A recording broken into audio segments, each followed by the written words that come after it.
Today we've got a great one for you. Today's guest came from my post on LinkedIn where I asked for recommendations about the very best of salespeople. And what I like is when I get a candidate or a guest who has a very challenging territory, territories that a lot of the people in the course have. People who don't have a big digital presence, don't pick up the phone, very hard to get a hold of, and very hard to get interested in what we sell. So I think you're going to enjoy this one. And the mindset part of it, look for that. And then the connection between mental toughness and physical toughness. The athletic thing keeps coming up, but I don't want to make too much of a big deal out of it because the elements of it, because everyone says, well, if I wasn't an athlete, I can't be a salesperson. That's not the point. The point is to have something in your life that requires feedback.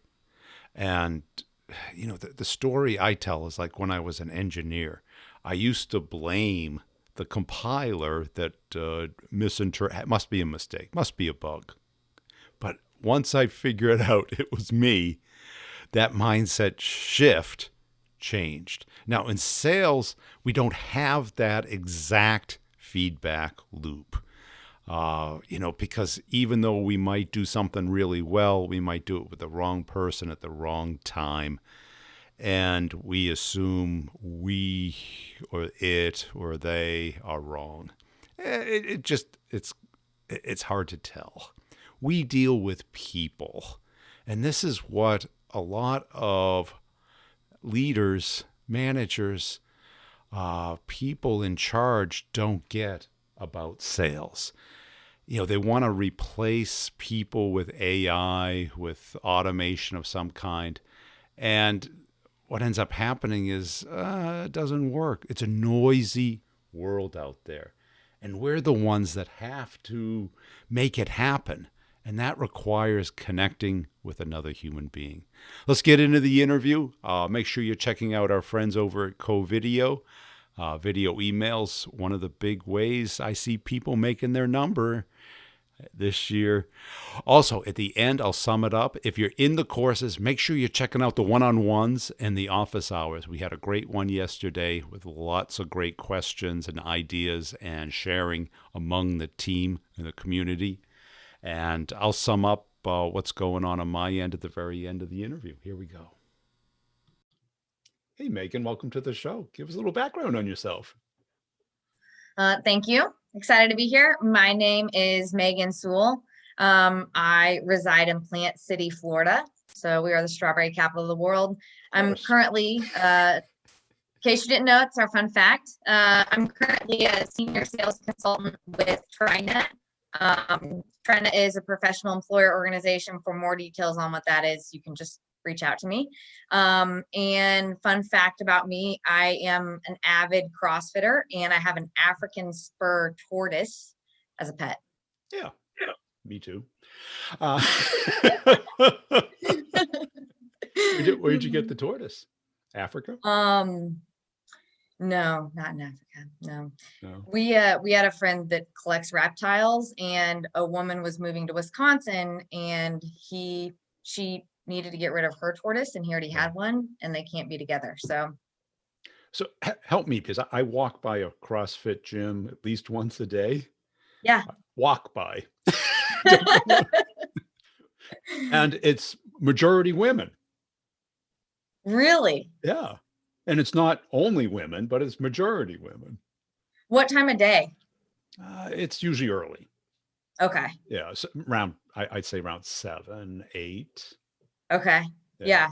I would say it's pretty diverse. Maybe if you went at 5:30 in the evening, that would be majority males. And it may just be the gym itself that's the majority of their members. But I mean, they're not counting things and throwing things. They're lifting things. Yes. Heavy things. Yes. And I'm like, why? I get the Pilates, the spin, the Soul Cycle, but CrossFit for women, it's just, what's the draw? Yeah, for me, so I exercise at 5:30 every morning, and I've been doing CrossFit for about 6 years. Yeah. So for me, it's the growth and the challenge. And if I start my day with that level of tenacity, it's carrying over pretty Yeah. quickly. And I guess one of the things is it gets you out of a pattern, right? It's very diverse. Yeah, so the focus is constantly varied movement. So it's interesting. I've been doing this 5 years, and I did a new exercise. I did a new combination Saturday, and my legs still hurt today. So Yeah, cool. So how'd you get into sales? I don't know. You just woke up So one day and you were there. Here's your quota. it feels like that. It feels like that. Yeah. So no, I joke with people that during graduate school, if you would have told me I would be good at sales, I would have laughed in your face and maybe cursed you out. But what happened is I was recruiting, and I was outperforming everyone around me, and I wasn't in a format that was incentivizing that. I wasn't working with an organization that was incentivizing that. So I asked for a sales job within this organization, and was told there wasn't one available. And it just motivated me. And that evening I had a conversation with somebody from college, and they were working for TriNet. And I was stating my piece, if you will, about the challenge of HR, the challenge of small business owners navigating HR and employees, and feeling like employees didn't really know what it meant to be an employee. We could call it a rant. And that landed me an interview at TriNet, and the rest is history. And were you doing outbound recruiting or inbound recruiting? So I was a sourcer, so there was no inbound recruiting at Okay, all. so it's outbound. And comically enough, I'll tell you, my first role to recruit was an outside payroll consultant. And I hated it. An outside sales payroll consultant, and I hated it, which is hilarious because I touch on payroll these days. No, that's what you're doing, isn't it? It's a portion of what we do. It is a portion right. of what we do, but so it was the variable income that was the big draw?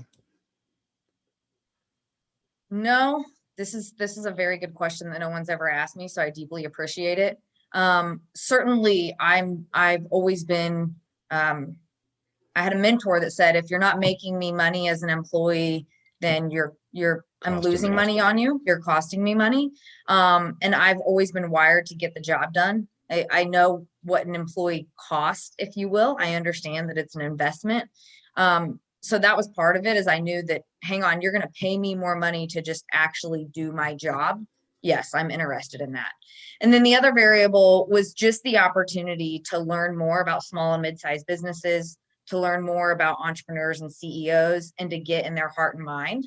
And then to be able to talk about their employees, and all of that just came naturally for me to be selling TriNet. So, I mean, you went on for a master's degree, which tells me that you value education and you like learning. Indeed. Yeah. And you're clearly curious about how their business runs. Understatement. Your customer. Yeah, exactly.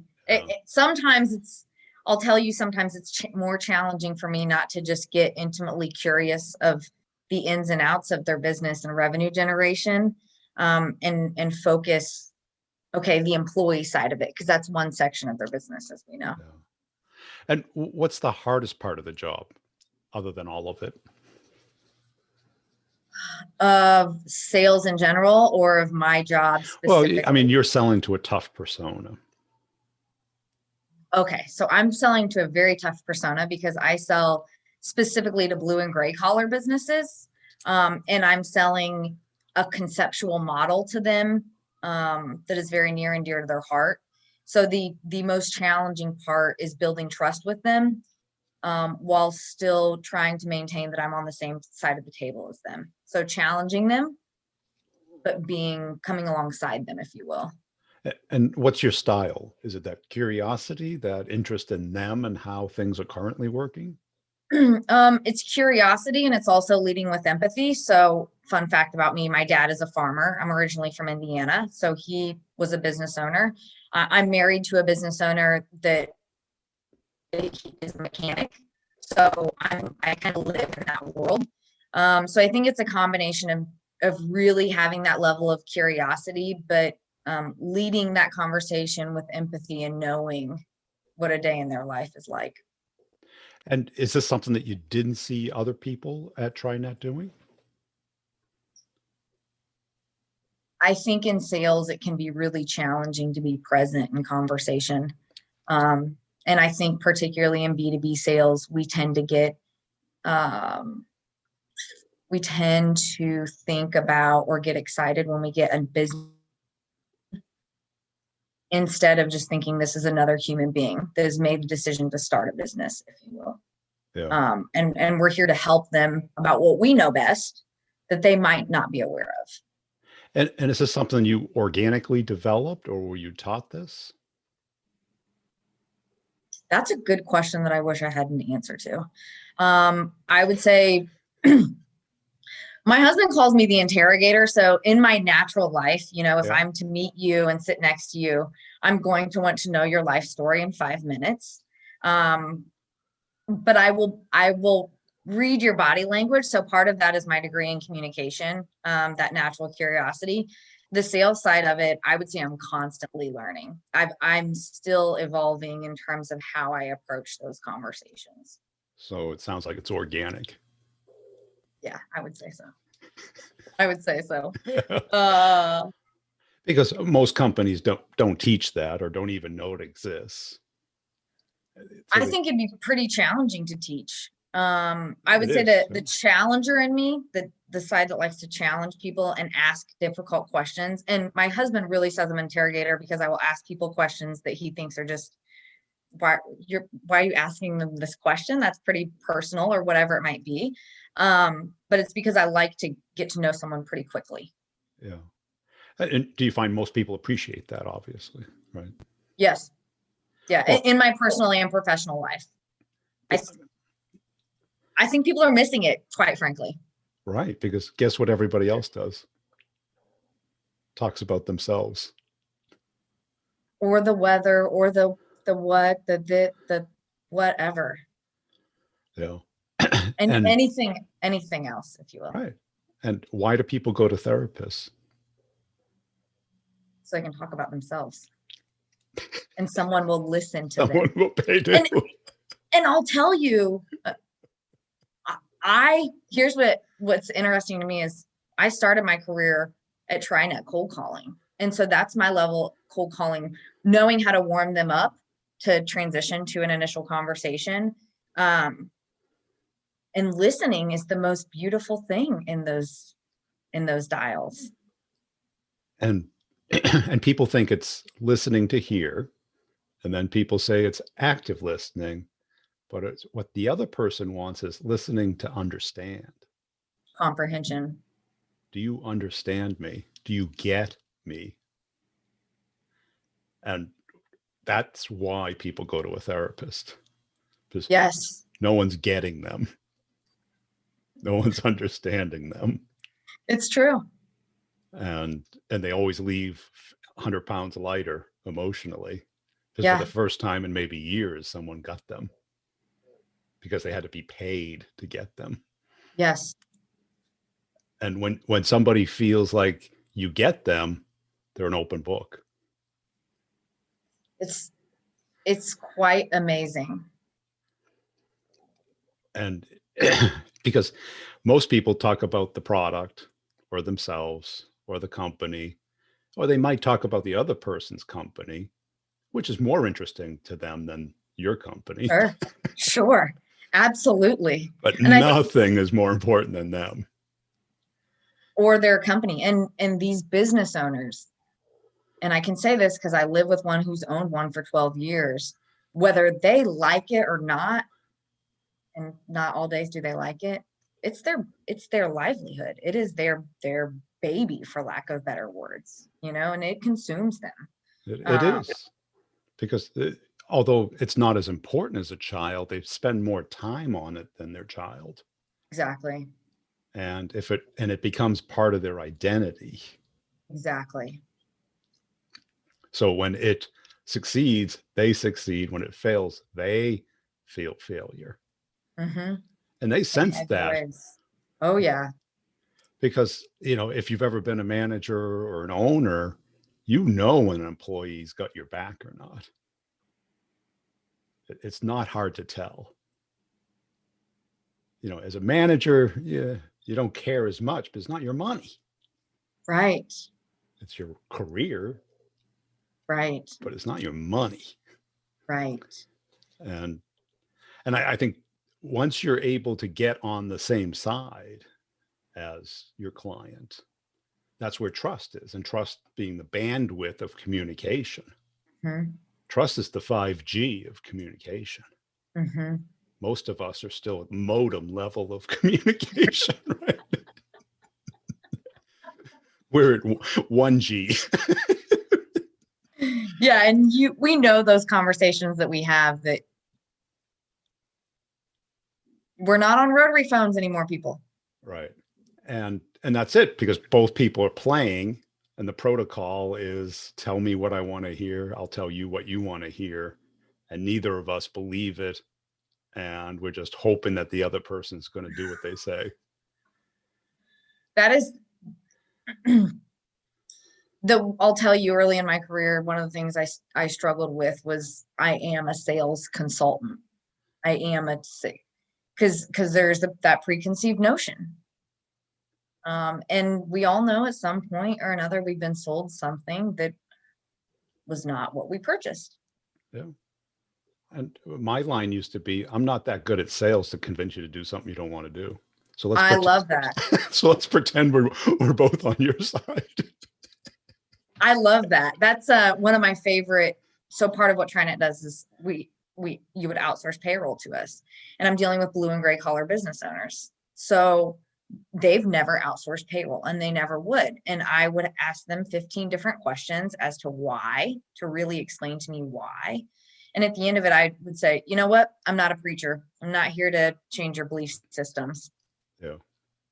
Because it just is. And you're smart enough to do that, and they appreciate you being that upfront about it. Exactly. And what, I mean, you made President's Club 3 years in a row. That's not easy to do. I'm sure they made it easier every year for you to do that. Is that how it works? No. No, definitely not. I think actually all it is execution and discipline. It's not complicated. It's not fancy. It's work. And where does that come from? Because I worked on a farm. I know what my mom grew up on a farm. I know what farming is like. Yeah. So part of it's work ethic. My dad went out and rain, shine, wind. It had to get done. Yeah. I also was in 4-H, so I had pigs and cattle that I needed to take care of. So it was all of that.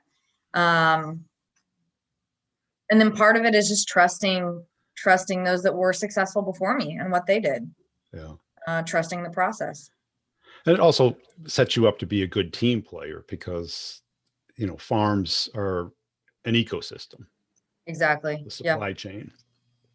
And it's not based on contracts. It's based on trust, relationships. Well, and I would say sports and CrossFit have also created that.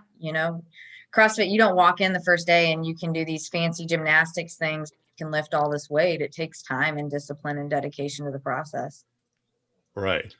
And you might feel better right after it. Yes. Not the morning after it. Or during it.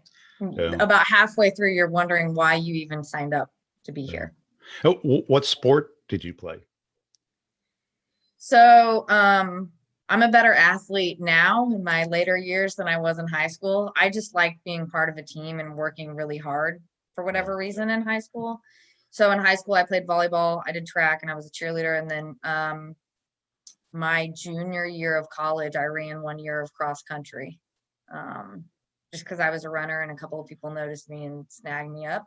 And again, I was better at practice than I was at competing for whatever reason. But those were kind of the sports that I was involved in. And are you a competitive person? Yes. So competitive that as we talk about CrossFit, my husband, I do CrossFit at 4:30 or 5:30 in the morning. He does it at 5:30 in the evening. And there are some people in this community that say, oh, I don't want to come to CrossFit because I'll have to compete with you. But everybody that's part of our gym says, no, the only person that competes with Megan is Reed, her husband. And the only person that competes with Reed is Megan, his wife. And so we're both very competitive by nature. But one's a morning and one's an evening person, or is that? We're both morning people, but He got to knows get better? up and yeah, exactly. Exactly. I've created this habit and he knows better. Yeah. And what motivates you at work? Is it being number one? Is it making club? What is it? So what motivates me at work now is really developing more strategic communication about how I get to the people, because I know my market pretty well now. So I know the ones that I should get to that still need to have a conversation with me. I know when to move on, and I know who to talk to about, is this even worth me pursuing, if you will. Yeah. So at this point, what motivates me is to make an impact in the greater Tampa Bay area, whatever that looks like. And what motivates me within Trina is just to continue to be that team member, to still, I still make the dials. I'm doing the same thing that everyone else is doing. I'm just refining how I go about it in a much different way. And so that's what motivates me right now. And how do you get over like the traditional call reluctance? And I've never had call reluctance. Like the hardest part is the first 3 dials. And then once I'm in. Yeah. So I'm not the best person to ask about that. I think what I will tell you is I reached a point last year, maybe the year before, that I created this belief system that there is somebody that just went through something really challenging that I can help or solve. And there's somebody that's actually looking at products or services related to what Trinet's offering. And that, as odd as this may sound, I'm actually doing a disservice to those business owners by not making an attempt to reach them. Yeah. That's good, because that mindset, because what you're doing is getting emotionally attached to their interest to take action. And I know, because I've had conversations with some of them that have gone through some really painful things, that if the timing were right and I just happened to call and leave a voicemail, there might be something that I say there that gets them to a level of openness. If there's one thing I've learned, it's I can't impose a pain upon a business owner they haven't experienced. And they've experienced it. They just don't want to feel it or remember it or address it. Yeah, it's true. Yeah. And where do you want to take your career? I'll always be selling. I mean, I coach CrossFit too. I'm a founding member, so I'm consistently recruiting for the gym, and being an advocate there. My husband's a small business. We can't find a space in our community that suits his growth plans enough. So I'm thinking, how do I pitch an investor and then tell him I'll find tenants to complement? But I really love consulting small and mid-sized businesses. And I really love the blue and gray collar space, the manufacturing, the skilled trades. And the reason being is because they are maybe one of the most challenging to connect with and do B2B sales. One, I love that challenge. It's exciting for me. But 2, I think they also have the greatest need for someone who can empathize, who can be a business partner, who can say, how can I help you? Truly help. So I don't know what that means, but I know that these sectors and these industries really have a calling to my heart, if you will. Yeah. And you would rather do that than something that's more lucrative? Yeah. And I think there's lucrative opportunities within that. Because there's so much technology, there's so much evolution, there's so many different ways these businesses are operating. Because I work in the realm of health benefits and insurance and payroll. I can tell you I will never be an independent insurance agent. It's nothing I have one iota of interest in. Right, but there's enterprise and mid-market and Yeah, so definitely enterprise and mid-market. Like there will be more of that in my career, because it's, when I say small business, the individuals, and I won't use revenue for us, it's with 20 employees or less, or just at a different place of where I'm able to have impact. So my level of questions, my level of support and help really comes to have an impact when you're 100 plus, particularly when we're talking about your labor force and how you analyze your workforce, and how you create structure, and how you create accountability, if you will. That's really where I excel, is the 100 plus space. and how do you develop yourself as a salesperson? Listening to your podcast. That is the perfect answer. I think I just Very smart young lady. learn. I want to learn all the time, and so when we talk about sales, I had mentioned to you, and I'm just getting better at this, as I realize if I can sell TriNet, what else can I sell? And how else can I use this for the better of my community, for the better of those that are near and dear to me, for the greater good, not to sound altruistic, but where can I apply my skills now that and applying those skills and refining them and doing it in different avenues is just going to help me be better in my role at TriNet. Yeah, because I mean, you've gotten over kind of that hard part, that call reluctance, and then you've developed the outward mindset, which is also very unique. Very few people. That usually takes the whole career, if ever. I've seen people 40 years into it still haven't got it. They stick with cliches and they don't come up with questions and get in the other person's head. Do you think that's inherent, or do you think it is learned? I think it's a little bit of both. I think it can be learned, but it's hard, right? Because we come out of the womb, we're little creatures trying to survive. And at some point, either we become curious because we're secure enough. Right. And, wherever our interests take us. Right.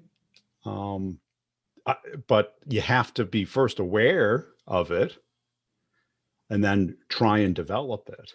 Because what if all our impulses, all our triggers are all about comfort, survival, immediate satisfaction? Yeah. I mean, I don't know how many times you wake up at 5 a.m. and your first thought is, this pillow is so uncomfortable, I got to go lift weights. Right? Never. Right. I've been a long distance runner my whole life. It's like, you have to trick yourself into getting out of bed in the winter, in the dark, to go outside. Yes. With an hour of running ahead of you. Yes. Right. Both CrossFit and long distance running, you have to create unsurmountable levels of discipline. Right. And little mind games, and everyone does it a little different. You have to create an identity, a standard, whatever it is that works for you, and repeat it enough so that it becomes harder not to do it than to do it. It's interesting because what I've realized since March, because, I'm confined to my home. It's very easy to find distractions, and there's a lot of complexities to my role. I easily get in flow if I'm making consistent dials. Yeah. Flow state being when we're in athletics, we get into flow state. So yeah. I find this, if I block a good amount of time and I make a lot, I get into a flow state. Yeah. And how do you do that? Do you use music? Do you picture something? Do you stand up? Do you Nope. I literally, when I leave a voicemail or when I have a conversation, I hang up and I just do one more, So do you put the receiver down, or do you just hit the button to hang up? And so we can dial through our computers. Yeah. So I'll take a short note and then I'll just go straight to the next one. Do you have And just having that momentum. anything that motivates you in your office? A picture of something, your tortoise, your So it's interesting because at my desk at work, it's like it's very representative of my personality. It's got my family, it's got my spouse, it's got all of my hobbies. So in reality, even though I've been working from home, I still feel all of that around me because Yeah. I had it for so long. So right now, the only thing at my desk is my kill list. My only visual is like these 10 companies that I have to get in front of relentlessly. And I would say even those aren't pictures, that goes back to my mindset that even though I can see those, they're more just like that. Yeah. And how do you recover when you screw up? Either you lose a deal or you sleep in or you I would say I'm still working on that. Um, because of the learning and growing, I would say I will hang up from a conversation, an hour-long meeting, and I will think, well, I could have said these 10 things different. And I'll get on a call with a director and other sales consultants like, man, you killed that. It went great. So I would say I'm still fighting to be not so critical of those. But how I bounce back is taking time to myself. I'm a pretty extroverted individual, but I need time alone to process things. And so when something happens, I really take some good self-reflection time. And is that sitting down with a pad of paper, reading a book, zoning out, going for a Zoning walk? out, Zoning out. zoning out. I would say CrossFit helps with that level of sanity, if you will. You use sleeping in because I work out at 5:30. My body feels that I didn't jumpstart it like that. So working from home, it's really tough for me not to go to my computer and then not leave my computer until 6:30 sometimes. So I really have to have the discipline to get up and move and go out and see the dog and see the tortoise and do whatever that might be. See the tortoise. Your It's a real comfort story. tortoise. I'll send you a great picture. Would you? He's a character. How big is the tortoise? Oh, he's about 100 pounds. Is that all? Yeah, we're not moving him anywhere. He eats a No, whole head of cabbage. That's 100 most of his pounds. So he's diet. not in a tank or anything. No, he's actually, we have a small shed in the back of our house and he's created a whole habitat Yeah. that he stays underneath. And you feed the bad neighborhood kids to him, or No. No, the neighborhood kids gather around the fence though to see if they can see him during the day. And is he done growing? No, absolutely not. Yeah, he's going to be a good size. Yeah, and they live quite a while too, don't they? Yeah, they'll outlive us for sure. You have a life insurance policy for you? No. That's hilarious. Cool. Hey, it's been a fun conversation, Megan. Where can people go to connect with you? So I am an open book in all regards. You're going to see the same personality. You'll get a little bit more of my personality on Facebook and Instagram. But the best place to start is on LinkedIn. Megan Burkett Sewell or Megan Sewell, TriNet. Just reach out to me. I'm always happy to have conversations about what I do and really how I can be a resource. What if you had that mindset that you felt it was your responsibility, your obligation to make your market aware of what you do and how it can help them? I think that's a great mindset. I think it is. I think you have to have that passion, that drive, that mission, that purpose to get excited about what you do. And if it's not doing what you're doing now, either change your mind or change your job. Because we do get burnt out, and I certainly have. But we still have passions. I mean, I just got burnt out working for other people, but I still love selling. And that's what I love doing now, is helping other people sell. How to teach them how companies buy. And if you look at your pipeline right now to the end of the quarter or the year, Ask yourself, if I closed 1, 2, 3 more deals, how would my life be different? And how long have you been trying to become great at sales? The longer I'm in it, the more I find out that I don't know.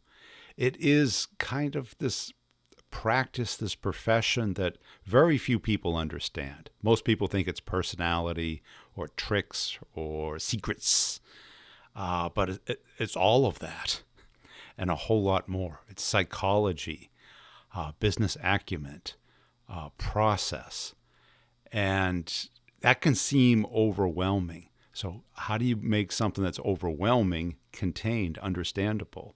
You got to condense it. You got to put it on paper, on the computer, in some format that you can follow, and get someone's feedback. See how other people are doing it. Anticipate the traps that we fall into. And boy, do we fall into them. In the complex sale, it's just riddled with traps. Why? Because the default is to do nothing. That's what usually happens. Ask yourself, how many things are you in market for right now? But then you find out, it's a lot of friction, a lot of change, a lot of unknowns. And what do? You put it off. Doesn't mean you don't need it. Doesn't mean you can't afford it. Doesn't mean you don't want it. Just means you really haven't built up that why. And what we have to do is understand how to make it a must buy now, how to buy from you, how to get it done from a political and administrative process. Now, everybody thinks, I know that. Okay, then why'd you lose the deal? Why is it in no decision? Why is it growing hair on your forecast? What if you closed it? And then look at who helps you. Look around. Because the most common question I get is, what book should I read? Well, you could read a lot of books. And I remember having somebody on the team that said, I read 500 sales books. The person wasn't that good. Knew a lot, could fit every situation into a book or a situation or a cliche or a platitude, but it didn't have a process, didn't have a system, felt that learning was just reading and knowing. Learning has really 3 major components. Knowing is one part of it, and really knowing it, understanding why it is the way it is, and why it works, and why something else won't work. That's learning. The other part is then you have to do it, okay? Because like swinging a golf club looks pretty simple. Cooking looks pretty simple. Everything looks simple. Magic looks simple until you try and do it. And then after you do it, you have to get feedback and correction and optimization and do it again. Now, this is where kind of the mindset comes in, because we swing the golf club and the ball doesn't go in the hole.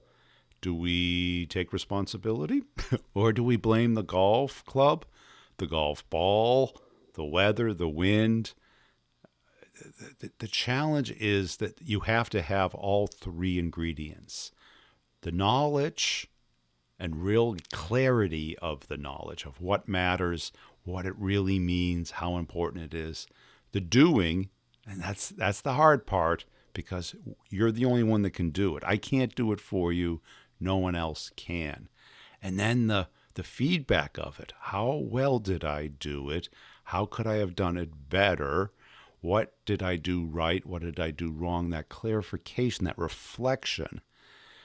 Not a lot of people do that. And how do you learn that? By doing it, by watching other people doing it. And if you don't have those other 2, clearly you're doing something. We're all doing something. But the result, it's never as good as we want it to be, is it? No one's ever really happy with the results. Is it enough? We'll see. Now, to become great at sales, you really have to have all 3 of those things. And you have to be able to talk about it with other people, hear how other people are doing it, get clarification. Too many people just want confirmation. Confirmation bias is the default, meaning it's because of this, I did it right, it's the timing, this time of year, blame it, blame, blame, blame, blame, blame, blame, blame. But did you learn? Are you going to be better next time? And it's not about being bad. It's about being better. Because that's what I think we're getting from that performance background that we're finding in all these great salespeople. Debaters, drama, comedy, sports. I interviewed somebody just the other day, and the best person on his team is an amateur comedian. Now, comedy is a great performance analogy for sales because people practice a year to produce, less than an hour of output. 1 hour. That's like our typical meeting. Yet it takes them a year to polish it enough to put it out on TV. Now in sales, what if we use that type of model? Now, in comedy, you get immediate feedback from the audience. See, in sales, we don't get real immediate feedback, because clients tend not to be that open and truthful. And we think that they're thinking. They're reacting. They don't have time to think. That's why having that little gap, people say, let us think about it. Part of that's an excuse to buy time or put you off, but part of it's real. People need to think. And when you're looking at something new, it's a lot to take in. For us, and we got to realize that because too many people, give the demo a little too fast, the test drive a little too fast. Go and take a demo for yourself. Watch it on YouTube or something. See how long it takes to grasp it. Because I find myself pausing the video, trying something, playing it back and forth because it's new to me. The person who's presenting it in the video has been doing it a long time. Becoming great at sales is why you're here. Go to b2brevenue.com. Check out the courses, the two major ones. Start the conversation, get the meeting, gets you into accounts, gets the conversation started. They don't want to pitch, but they're willing to talk. So you got to start where they are, not where you are. You're at, I'll take the order. They're at, who the hell are you and why do I need to talk to you? So you have to start where they are and build that unawareness into awareness, into some curiosity and interest. Make sure you're checking out the other podcasts, Sales Questions, Brutally Honest Answers, and the B2B Revenue Leadership Show. Got some great episodes out there. Oh, and the Sales Leadership Show, my newest one. I can't stop talking about sales, baby. It's my bug. We'll see you next time.